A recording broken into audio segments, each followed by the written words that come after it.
Oh my gosh, you a handsome guy, dude. What a handsome dude. Ooh. Ooh woo. All right, let's check this scene. I call this the 50-50 scene. Look at us. Look at us. Looks good. It looks Look at good. us. We do look good. I almost wore a shirt very similar to yours. Yeah, hold on. But then when I heard you talking about like all your cis white male guests, I was like, you know what?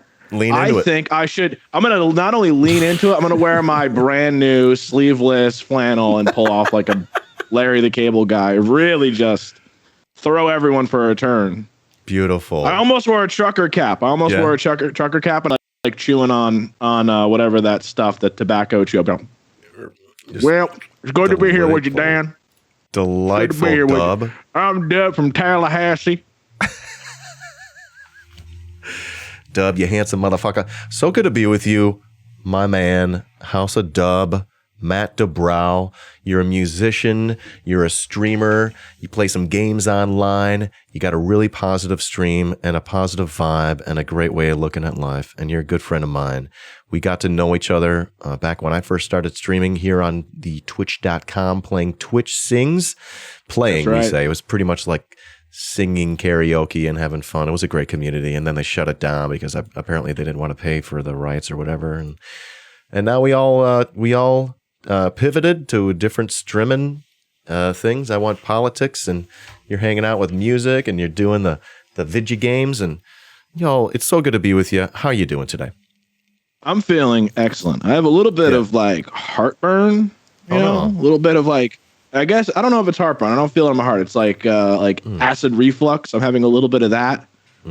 Was it from the ghost pepper donut or whatever you remember that? Wasn't that one of the best things ever? You were like, I want to have a guest on it. And I was like, I can review the spicy ghost pepper donut from Dunkin' Donuts right here live on your channel. It just proves that you can make content out of anything, Matt. You're an especially talented guy. Triple threat, at least. Many threats. You're a threatening guy. Well, you've never seen me do ballet, so you can add 4. Jazz ballet or just regular ballet? Regular ballet. I'm a classically trained ballerina. Classically trained. Beautiful. So, Matt, let's dig in. This is the Leftist and Chill interview show with me. I invite my friends on in the spirit of building leftist unity, strength, and power. And that's why we've invited you on. We're going to go ahead and talk about your life a little bit. We're going to talk about your political, ideological journey, and then we'll try to distill those down into some super important life lessons for our viewers. And after which we have the Leftist Inquisition. Really looking forward to this. And thank you again for joining me, buddy. Love your face. Thank you for hosting this. I think it's a brilliant idea, and I like it. I like all your content. I've liked it since I first met you. So I like everything you come up with. It's always very creative, and I like all the things that happen inside your brain. Like, I like your face, but then just past the face, like past the skull, whatever happens in that brain of yours, I really enjoy it. Nobody knows. That is really sweet of you. I love your face. Thank you for saying. I love your brain too, and everything that happens in your brain, Dub. But you need to let me know when I go astray. Okay, you can't like everything I do. All right, I will. I definitely will. All right. So let's dig in. I'd like to give you the opportunity. Feel free to give yourself the big shout out. What do you do? Where can people find you? Hello, everybody. My name is House of Dub. I'm also Matt Dubrow, the lead singer of New Jersey's favorite country music band, Matt Dubrow and the Captives. I'm probably the first country band or artist to be featured on iDanSimpson's channel, so I think that is like a very cool thing. If you are in iDan's Discord, actually, in the Promote Yourself channel, I just posted a pre-save link to a track I just made the other day. Dan mentioned that I play video games on stream, but I've actually shifted from the video games to make all my streams are going to be music now. I'm going to be doing music production live, songwriting live, taking prompts from viewers, taking suggestions from viewers, making all kinds of really fun, crazy tracks. So I have a new track that's coming out very soon. It'll be on Spotify and everywhere. Use it on TikTok if you're on TikTok. I also have a track coming out this Saturday that is not a House of Dub track. It is a Matt Dubrow and the Captives track. So brand new single is being released with Matt Dubrow and the Captives. So Oh, that reminds me. You got to give me like a playlist, a YouTube playlist or something where I can just hit the button on my touch portal on my brakes and it could play some of my my friend Dub's music, dude. Let's get the Matt Dubrow and the Captives going. You captivate my crowd. You captivate me, baby. You captivate me too. You're a sweetie pie. So, what else do I want to ask you about? Hold on, I lost my question here. I lost it. Pro streamer. Yeah. Oh, we've chatted about how we know each other. What I'd love to do is give you a little bit of time to, let us know what's grinding your gears. What's on your mind these days, Dub? What do you think about? I think the biggest thing is obviously what's going down with the police right now. It's just driving me absolutely fucking up a wall. I can't understand how people haven't realized that it's just not going to be up to politicians to figure out this whole policing situation. It has to be done inside of like the communities, and they got to just get rid of everybody who's just a bigot and a racist and get them out and get better training done on the whole police force. It's just a nightmare what's going on there. I think it's absolutely absurd. That's grinding my gears right now. Like everything I'm reading in the news is about what's currently going on. It just drives me fucking crazy, up a wall. That grinds my gears. All the shit that's going on in all the states with the anti-trans stuff. It's like I could have sworn Republicans were all about government not being in people's business. So what the fuck is look this? At that.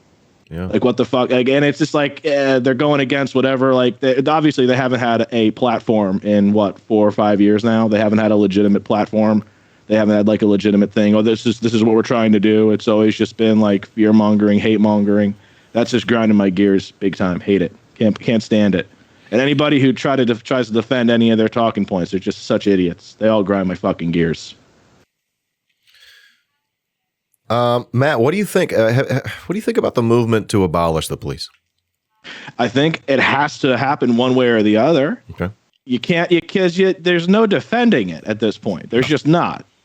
There's no way to get behind the opposition to that. They have to figure out if however you define abolishing, if it's just getting rid of it completely, can that actually be done on a citywide level? However that happens, it has to take form in some shape. Has to. Yeah, I just wonder, what class could you teach a police officer that doesn't currently value unarmed black men's lives? Like, what class could they take that could convince them otherwise? I often wonder. I don't think it's a class, actually. What I would rather see happen is they put together like a questionnaire, which is designed to like figure out the fucking idiots are. And it's like if they obviously answer certain things, like something that because they're too stupid and lacking empathy just to say yes or no to certain questions, whether or not they know it's being reviewed. You know what I mean? Like present it to them in a way that they have to do it. And the ones who answer in the questionable way, it's like, you said this, something must be here. And then they have to, cross-evaluate and figure out the fuck is going on inside their head. Yeah. Weed out the bullies from high school who couldn't get a real job.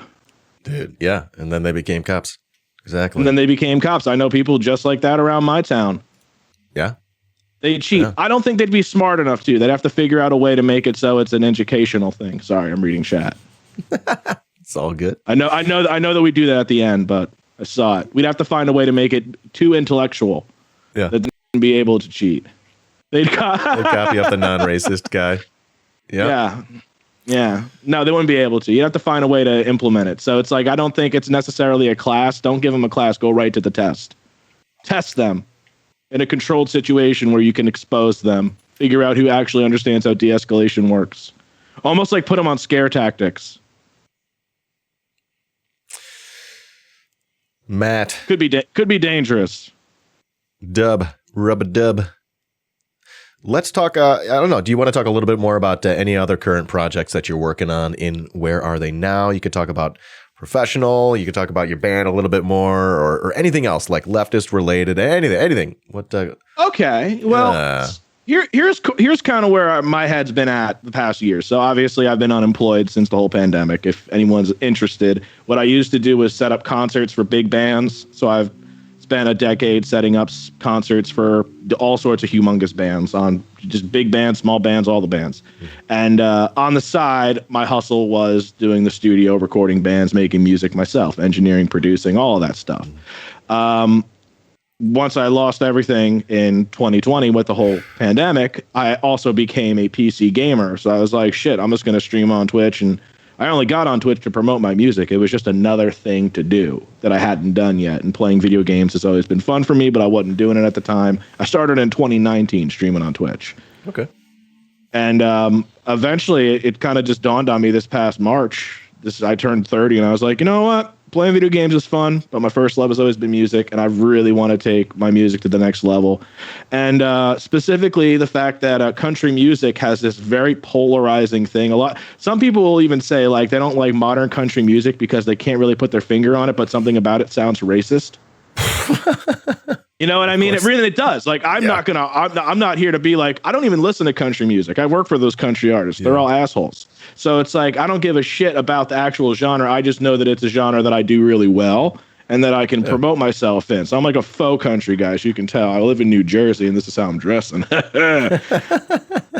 And I think ultimately my goal with music and promoting it and getting myself back into doing only music on Twitch and only music is to kind of create the most inclusive country vibe you can possibly get. Like, I think country music can be for everybody, and I want it to be for everybody, and I want to start building that community of people who can vibe on that music, or just any of the music I create and the person who I am.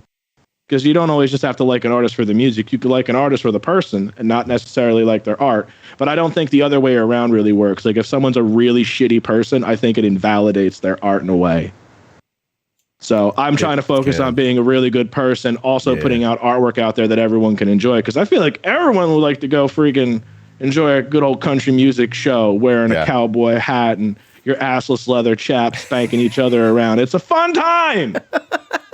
It's a fun time. Yeah, but we want to do that with we want to do it with no racists, though. We want to do it with no bigots. We want it to be super inclusive. So that's kind of where I see myself fitting in a larger scale. I'm always trying to think a couple steps ahead. That's kind of where my head's at. But really, it's just day to day, trying to keep motivated and keep making music and writing songs and get excited to present my process on stream. I like sharing what I do musically on stream. I like showing the whole songwriting production process for everyone to see. Matt, I love your songwriting. Unique, but like really confident songwriting. I love the sense of humor that you got and how it you just seem to can't help but let it flow out through your songs and your music. It's good shit. I like your tunes a lot. Love your tunes a lot. I'm glad you do. Yeah. And I was realizing when you were talking about that, like we're both sort of similar in a way. I'm not an original musician, but you know, I cover a bunch of Johnny Cash, and you know, I'm a guy from the suburbs, and I'm doing country music, and you're a guy from New Jersey doing country music. Look at us. Look at us. Look at us. Look at us. One of these days I want to tour and play in like your town, your city, and we'll just do like a whole Johnny Cash medley, and you can sing the whole thing. Easy. Yeah, that's what I'm trained for. Once the whole pandemic's done, I'm actually planning a multi-city, multi-country tour right now. Yeah. Very small scale. Obviously, nothing's happening for a very long time, probably at least another whole year. Right. But once it is, I want to be ready to hit the ground running. So I've been putting together lists, getting some places I want to play. Okay. Definitely eyeing the Great White North. Yeah. Well, Chicago's right there smack dab in the middle of the country, so we're going to maybe have to do a little meetup, and I insist y'all come to me. That's what I'm saying. Yeah. Fuck yeah. So what I'd love to do is sort of take a little pivot here. I'd like to ask a more direct question about your political or ideological evolution, your pathway. This is called Leftward Bound, and I often invite my explicitly lefty friends on. You don't have to define your politics in any way if you don't want to. And you don't have to be a lefty, but you're here on my show, and that's left enough. And I'd love for you to explain, what brought you to the place where you are politically, and how do you sort of describe what that is and things that you believe in? So I kind of look at myself in a kind of a unique way when it comes to politics, because I truly was not a very political person up until this last election. I wasn't. I didn't have any skin in the game. Didn't really think about it. It was something in the background. I paid attention to it. I was super stoked when Obama won. And then I just kept everything kind of on the back radar, you know, international issues, domestic issues, things like that. Things that didn't affect me because I was too privileged to understand that there were things out there that could affect me. And it's just kind of how I lived my life for a while. And then when I started getting into streaming and getting into it more heavily and just kind of realizing that there are people out there who have these huge platforms and do literally nothing with them. Just huge platforms and do nothing with them, and realizing that there is a line that gets drawn where you hit enough privilege in life that you don't have to give a shit about certain things. If you lack empathy, you won't give a shit about these things. And the more I started opening up my eyes and realizing and trying to feel what other people were feeling and seeing what people were going through, I realized, okay, this is serious. And every single time I have an option in an audience, I need to make sure I'm talking about things that fucking matter. Which is why, like, whenever I'm in a streamer's channel and they say, oh, don't mention politics, the first thing I think of is, oh, they're probably defending someone in their channel or someone who may follow them or know them or whatever, who happens to be like a right-leaning motherfucker. That's the first thing I think of every time. So I always made it an effort to just always openly talk about politics and all the issues so I can make sure if fucking Mr. Anti-Vaxxer is going to come up in chat, it's like, oh, you're a fucking idiot. Guys, we found an idiot. Let's get rid of him. So I think it's really important because you're not going to build up a nice community of nice people if you just tolerate people who are into all that fucking right-wing nonsense. And there's so many of them. They're just growing because they keep getting deplatformed and canceled. Yeah. That they're just showing up all over the place, you know? Cockroaches after you fucking lift up that plywood in the backyard. Yeah. That you had your broken quad on. Your for mudding, going mudding in your quad. I don't own a quad. I don't. No. None of this is real. So, and meeting people and talking to them and realizing that, like, whereas I came from a place of privilege where stuff that was out there in the world just didn't affect me because I'm above that line. It's just how I am. It's where I was born into. It's just where I live. I'm realizing that there's people whose life every single day is a political uphill battle. And it is such a fucking struggle. And I just don't understand why it has to be that way for some people. So that's why I don't shut the fuck up about it. And that's why I love your channel, because you are like the embodiment of how angry I feel about it, but you casually can do it every single day. I feel like if I tried to do what you do, I would blow up every single day. I'd be like left-wing Alex Jones. I'd blow up. I would be screaming. I always said that if I was going to start a political party, it would be the shut the fuck up party. Where if I heard someone saying bullshit on a debate, I'd be like, shut the fuck up, you stupid idiot. I would out yell them. I would out vulgar them. They wouldn't be able to get a word in edgewise, and everyone would be like, this guy, he won't shut up. We got to listen to him. And then I'd be able to like explain why that guy had to shut the fuck up. You know what I mean? Get it. I love it. You know, that's where I would go. I'm the shut the fuck up party. Rand Paul, shut the fuck up. Dude. Matt Gaetz, shut the fuck up, you piece of shit. Exactly. I will go over there and shit down your throat. Oh, wait, he'd probably enjoy that. We don't kink shame, though. We don't kink shame.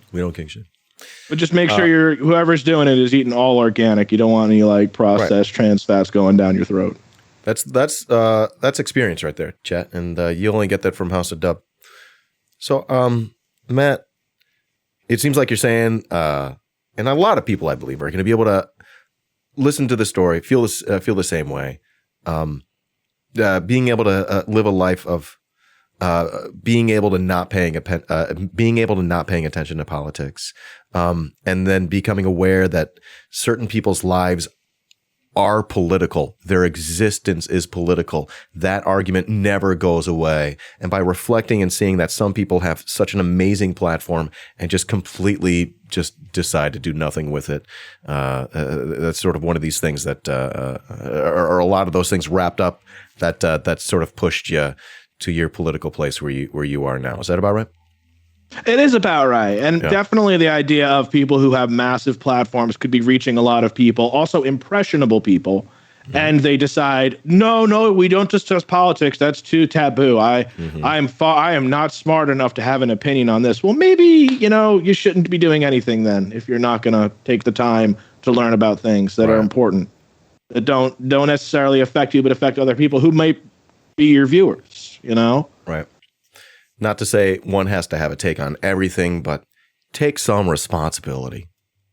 Pick one fucking thing. There you go. Start from there. Pick Start one with one thing. Pick one fucking thing. Pick one fucking thing. Pick something. It could be recycling batteries responsibly. Batteries, if they just get thrown in the garbage, is the worst thing ever. Is that right? It's just the worst. It's the worst thing ever. The battery acid leaks into the groundwater. They're going to be drinking it 100 years from now. It's just how it goes. Batteries are the worst thing to throw away. You have to recycle them properly. Like, if every streamer who didn't stand for anything at least stood for that, maybe some good would come out of it. Just pick something. Yeah, right. There you go. The more you know. Just do a thing. Be somebody. So, Dub, let's take those experiences. Your experience as a musician, your streamer, as a based human being, your experience on your leftward bound journey. If you could distill your life into some tips or tricks or life hacks, what might you share? I would definitely say that success is preparedness plus timing equals success. You got to have good timing. You can't really plan that out. Can't tell you how to do that. But I think you can always be prepared. I think you can always ready yourself for any occasion that could arise that you'd want to excel in. So it's not just saying to yourself, I hope that if I ever find myself in this situation, I do good. You can prepare for that situation. And when the time and the opportunity comes, you can crush it. Whether it be a job interview or a performance or just being put on the spot at an improv show, whatever. You can prepare for things. And then if you feel prepared, eventually the timing will just line up right. Success is time and preparation. It's beautiful. Beautiful, Matt. I think people are going to love that. And hard work. I mean, that just goes into the preparing. You want to be able to be physically and mentally prepared. You got to know when to take rest breaks. You got to know when to exercise. You got to know when to take care of you. You got to know when to try to take care of other people, Emotionally, mentally, physically prepared. You can always work on that. You can always work on being a bit more prepared for things. Yeah, buddy. Beautiful. How about then we dig into our questionnaire? Yeah? You feeling good? I'm down. Doing all right? I feel great. How do you feel? I'm great, dude. It's good to be with you. You said you were tired. Are you getting more energetic? I'm actually, I think I'm good. I'm leveling out. I'm all right. I'm all right over here. All right. So we're going to begin then the Leftist Inquisition. This is our questionnaire. And we're going to start with a pretty simple one. Do you have a favorite word?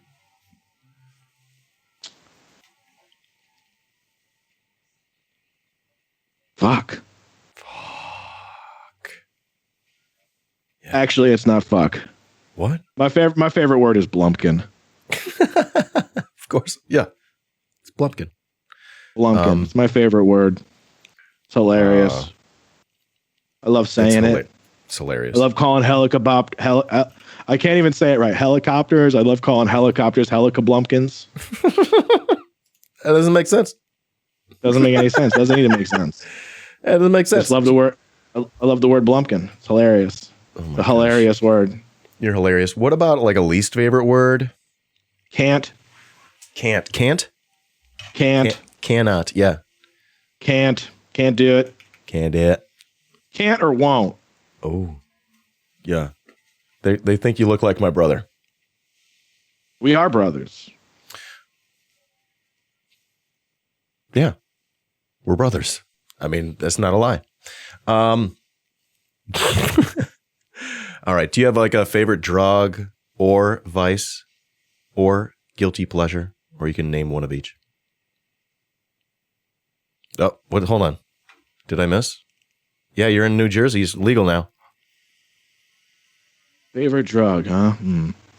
Can't think of any drugs off the top of my head, but there's this plant out there called cannabis. Yeah, it grows out of the ground. Grows out of the ground. Yeah, it's not a drug. It grows out of the ground. Yeah.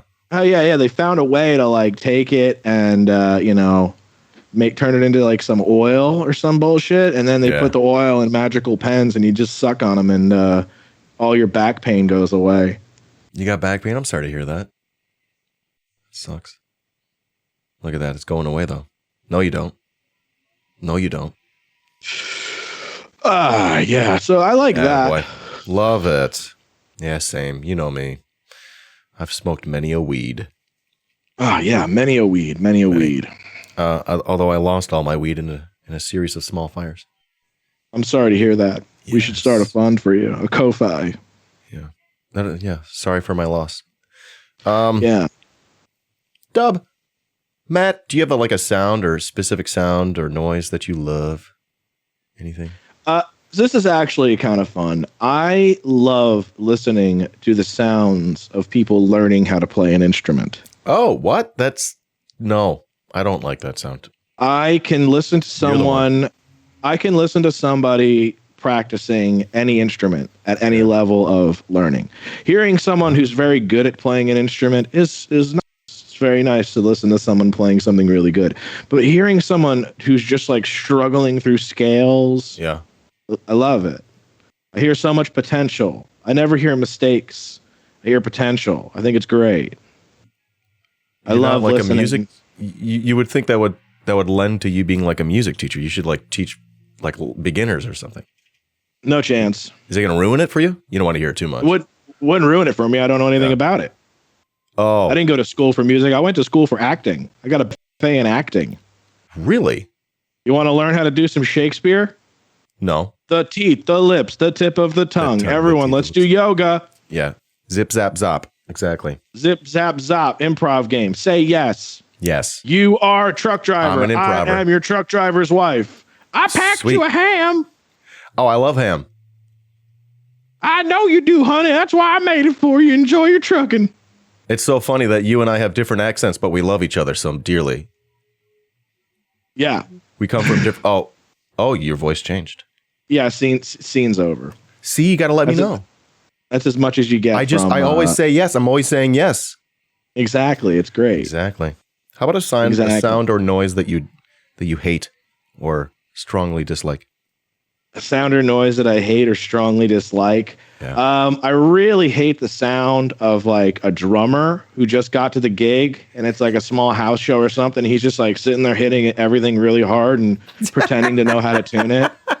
I really hate that sound. I also hate the sound of a Marshall half stack in a very small venue. Oh yeah, it's over. Absolutely hate the sound. Yeah, it's just too much. It's overkill. You don't need it. So I hate the sound of that. I did a lot of audio stuff growing up. You know what I mean? I owned a sound company when I was like 15. Obviously, I've had the studio for like 5 years producing other people's bands. And, I've done sound for pretty much every musician you could honestly think of, and some I've forgotten about. Cool. That's cool. Just cool stuff. Yeah. Moving on, then I got some more here. Yo, reincarnation. Let's say you came back as a plant or another animal. What would it be? Keith Richards. I said another. Come on, okay. I'll allow it. I meant to say not a human, but you specifically want Keith Richards. He's almost dead. No. Well, you'd be baby Keith Richards. Do I have to come back as him like now, or could I get his? Or I get to come back and have his whole life? Honestly, I haven't thought about this. I don't know. Huh. That's okay. Confusing. Well, listen. If I had to pick like an animal or something, it's easy. Capybara. The capybara, the little adorable rodents, the giant rodent, right? Yeah, giant hamster. It's giant, adorable. They look so friendly and docile. I always called myself the capybara of art school because I didn't just tend to stick with the acting people. I was mingling with everybody all over the place. I never liked being too part of like an organized clique. I don't like that. I don't like clickiness. Like we talked about Twitch things, how we enjoyed it, but it honestly did kind of feel like a pyramid scheme that everyone was kind of like just down into. Like we're all into it. It was a pyramid scheme that everyone was about. Like we're all going to sell these knives and make money, guys. Yeah, we got this. Exactly. We're all going to sell these knives and make money. We got this, yo. So here we got some capybaras. So chill. I want to hang out with them. I'd like to be a capybara that hangs out with like the crocodiles or alligators, whatever those things are. Right. I feel like I'd be able to chill out with them pretty easily. Capybara. Yeah, Yo. I'd be good at that. I would do good at that. I'd do good at that. I think you're good but at a lot of that's only my alternate. First thing I'd want is I want to be Keith Richards for a whole lifetime. Fine. Give me his whole lifetime. Fine. I'll allow it. All right, you can do that. Okay, cool. Because I make it up. Hey, Matt, let's say at the end of your life, you find out that heaven and God exist. What would you like them to say? What would you like to hear them say as you arrive at your version of the pearly gates?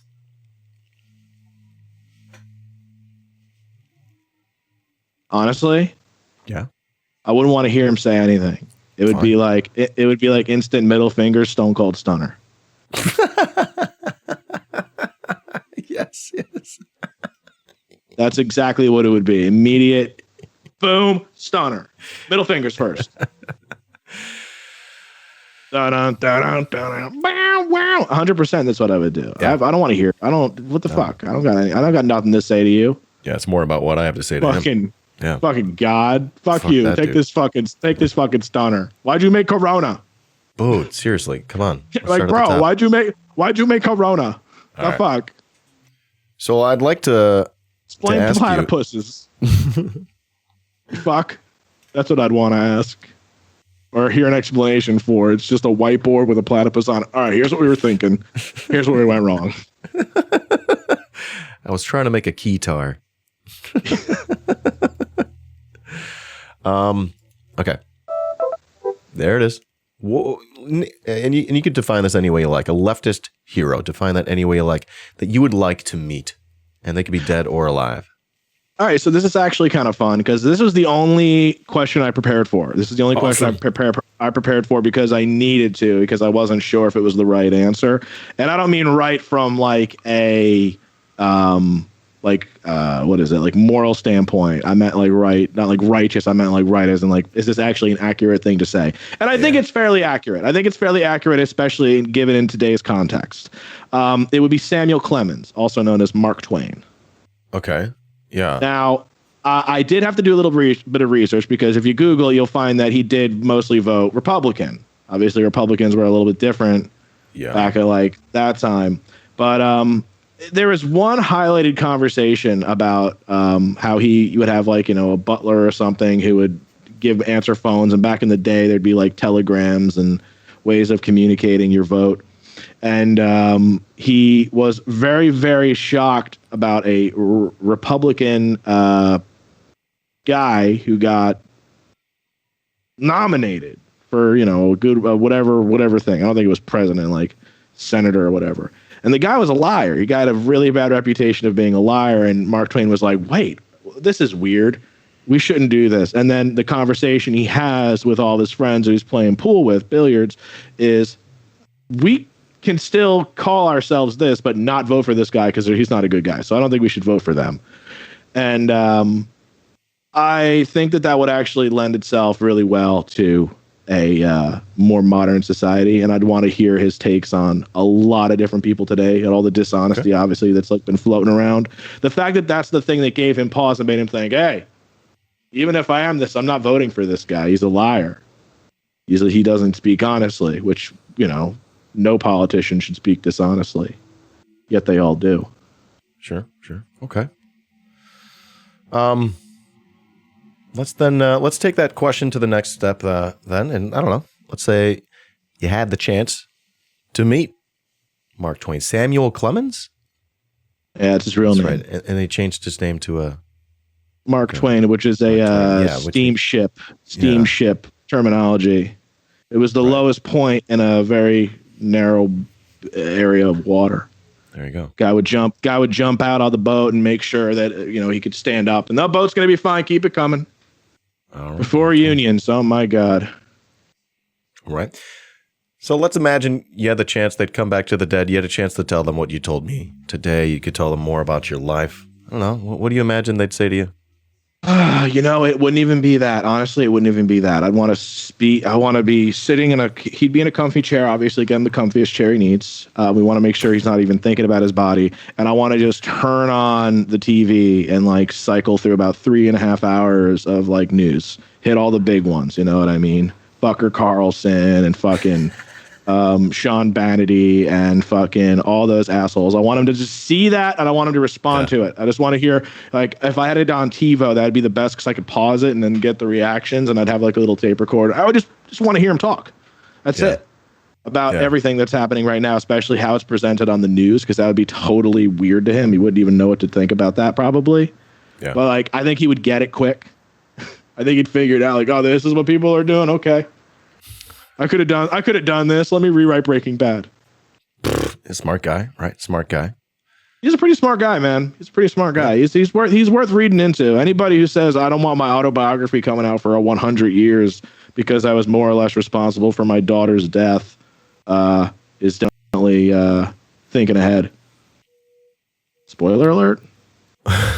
Sure. It's kind of the reason. He has an autobiography that he didn't release it until 100 years after he died. Really?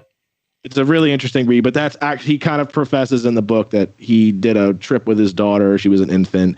It was cold for him, and he thought she'd be fine, and she was kind of bundled up. They were on the top of a carriage, and she ended up getting, very, very sick and dying and he thinks it was as a result of that, and he bore responsibility for it for the entire rest of his life. He hated himself for it, and he felt like if he had released it any earlier than that, it would have been the main thing. He felt so much guilt about it. So he wasn't a person without flaws, but he understood flaws really well. He understood people really well, I think. The guy was definitely a great thinker. Well, he's got the thinker and I've got the stinker. Oh my God. Yeah. Get the fuck. You're playing. Always have a fart button. Yeah. When you got a video game streamer or ex-video game streamer, you know that I got like all the samples on comms. Oh, for sure. All the buttons. All the sounds that make you go, ah! Oh my God. I don't even know what goopy ass sound that was. That's what it was, a goopy ass sound. Dub, I got I think one last question, and then I'll turn it over to you and your questions and questions from the chat that you're willing to answer. But okay, let's say you had the chance at the end of your life to meet Mark Twain. What would you like for him to be able to say about you? I would love to just be like a one-off character that he mentions in the background of like a dope tavern scene in a book. And even Gruff Dub was chilling by the bar, sucking on a pickled egg. You know what I mean? I'd be like the Fatty Lumpkin of his novels. Fatty Lumpkin's the horse in Lord of the Rings. Okay. Oof. Yeah, right over my head. Okay. Fatty Lumpkins. Fatty Lumpkin survives all of Mordor and everything, by the way. Yeah. But Fatty Lumpkin starts off the journey very fat, and by the time Fatty Lumpkin returns at the end of Lord of the Rings, Fatty Lumpkin's lost a lot of weight. Looks a little worse for wear, but... Like the actual horse from the filming? No. Talking about the books. Totally. They didn't even. Okay. I don't read a book. You think Peter Jackson would have added Fatty Lumpkin to the movies? You think he's good at his job or something? Maybe that's why. Okay, I was confused there. Okay. He fucked up The Hobbit. Damn. Hobbit's a kid's book. It didn't need to be 3 movies. Make it 2 movies. Oh, I love that Hobbit. It was good. It was all right, but like, come on, bro. You honestly just do the whole movie. Hire an incredible. Hire like fucking Bill Murray's fuck ass face to play Tom Bombadil. Let's do this. Oh my gosh. I've never thought of that. I want to see Bill Murray in Lord of the Rings.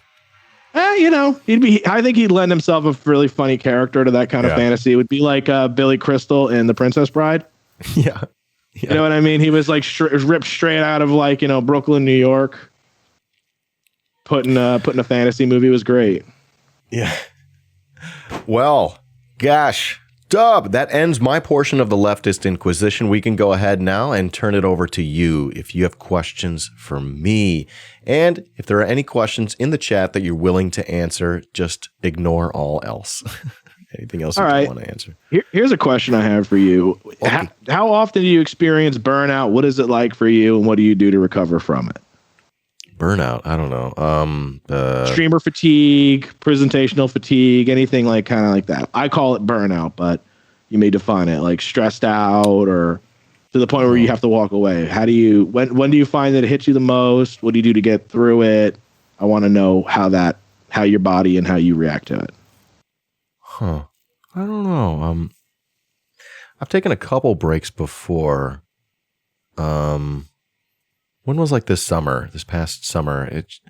I was still, I don't know. I sort of was like realizing what you mentioned before, which is like what I was trying to stream, which was Twitch Sings. It just sort of felt like sort of like a pyramid scheme, like you were saying, of like a community that had already existed, and I was like trying to break into it with, and I just sort of realized I would only reach, like limited results. I think I slowly came across this realization. And I don't know, I just didn't know what else to do. And I was sort of, I guess, getting bored with streaming and sort of tired of having just what I considered to be just only a few people in my chat. And I don't know, I can't remember, but I remember just not wanting to do it one day. And I just told myself I didn't have to. And then the next day I told myself the same. And before I realized it was just a week off or so or more. And I didn't feel like coming back. There's this feeling that I just had to show up and do the stream, and that was no longer satisfying for me. At this point, it's sort of gone away. I'm fortunate enough to. I think one thing for me is that I feed off the audience. So if I don't have an audience, I just, after 2-3 hours of streaming, I'm fucking fried and I can't do any more. And that's what my first streams used to be like. But now, like here I am, like 6.5 hours. I'm talking with you. You're my third chat of the day. I'm going to have another interview right now.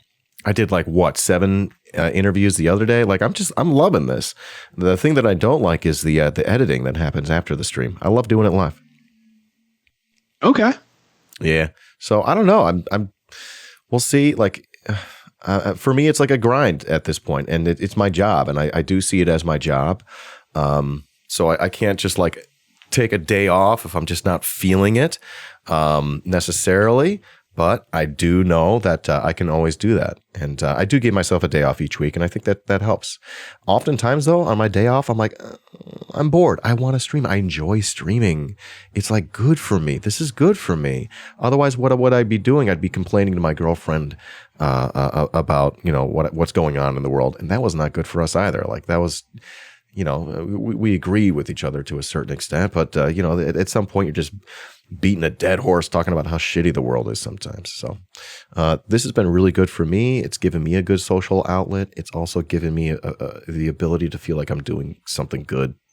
And that's, of course, a work in progress. But, yeah, I don't know. We'll see. I don't know if what I'll do the next time I feel like that's coming on, or if I'll even be able to convince myself to take a break, because it's sort of like a job for me now. I mean, maybe you got to the point where, since you're looking at it like a job, I mean, every good job has at least 2 to 1 week vacation. So hey, I preemptively think about it. Oh, absolutely. I'll definitely be taking vacations. We'll be doing that. My partner and I like to go do things, and we're very much just talking about what we want to do. We had to cancel our vacation that we had scheduled. We were going to go to Asheville. We had this cool little place, little B&B type place, but we had to cancel it. It was right at the beginning of COVID. So we're really definitely looking forward to going on a vacation. Yeah. Yeah. Mental health is a serious thing. So that was kind of like a mental health question too. Yeah. I don't feel like I want to make sure a lot of people normalize talking about just what you go through on a day to day. That you know how to take a break, that you know how to be a content creator, but also know how to say, I don't need to stream today. That's a really important thing. That's a really important thing that I feel like a lot of people would benefit from if they were able to say that to themselves. If there are struggling content creators who are dealing with, any kind of fatigue like that, just say, hey, you don't have to do anything today. I'll also say maybe one thing that led to that was sort of feeling like I didn't have anything to do. Now I have this fucking schedule where this week I literally have 20 people scheduled to interview, and why would I want to take a day off? I got really awesome people to talk to all day to spread the good word. This is the work that I do. I'm spreading people's stories, and this is currently the work that I do, and I love showing up to work in that sense. That's awesome. You got to do what you love, and you never work a day in your life or something like that, right? Something like that. I mean, I don't dream of having a job, but if I did, it might look exactly like this. It's a lot of fun. I like that. Put that on a t-shirt and sell it. Yeah. Maybe I will. Yeah. With your face like this, like you're talking into a microphone is the front of it. And then whatever that quote just was. Yeah, baby. Love it. Love it. Any questions from chat for Matt or any questions from Matt for Dan? There was a question about favorite type of music to produce. So I did it for 5 years, music production, 5 years. I have recorded just a huge variety of music, like crazy. I've mastered jazz. I've recorded trap, rap, and hip hop. And I have to say that in terms of production, I love working with hip hop and like trap music. I love that whole genre. I love it.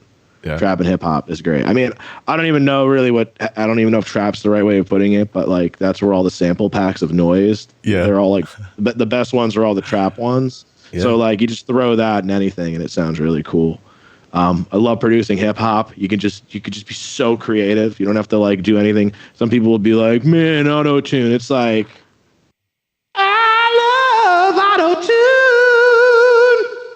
I don't think it was on. It was just you with reverb. I guess so. It's like you gotta really lean into it. Okay. That's cool. But I love auto tune. I love like crazy vocal effects. I love, especially only having something like the human voice.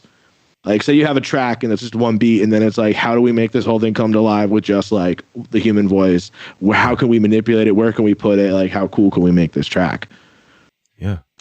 It's just a really fun genre to produce. It's a really fun genre to work in. I enjoy it a lot. Cool. I don't really do it that much. I don't even produce anything anymore. Studios shut down. I'm just making my own music now. Yeah. We love it.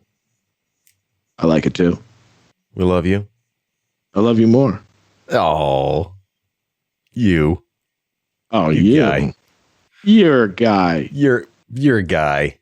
Oh, look at us guys. Hey, guy. I'm going to thank you for being with me again. I've invited you here in the spirit of building leftist unity, power, and strength. In the same spirit, I thank you for sharing your story. I thank you for sharing your life tips and just your energy, your wonderful, your human, you're a wonderful human, and I appreciate you being with me today, Matt. We're gonna go ahead and bid you adieu, and I want to thank you again. Love your face. We'll talk to you again soon, Matt. Okay. Have a good one, Dan. It was awesome talking to you. It was so good. Bye now. Cheers, everyone. Cheers. Oh man, I think it's broken. Yay! That was Matt Dubrow. Hey, YouTube. You're watching a clip from my Twitch channel, twitch.tv/iDanSimpson, where you can follow for free and subscribe for only $5 a month. Thanks for watching.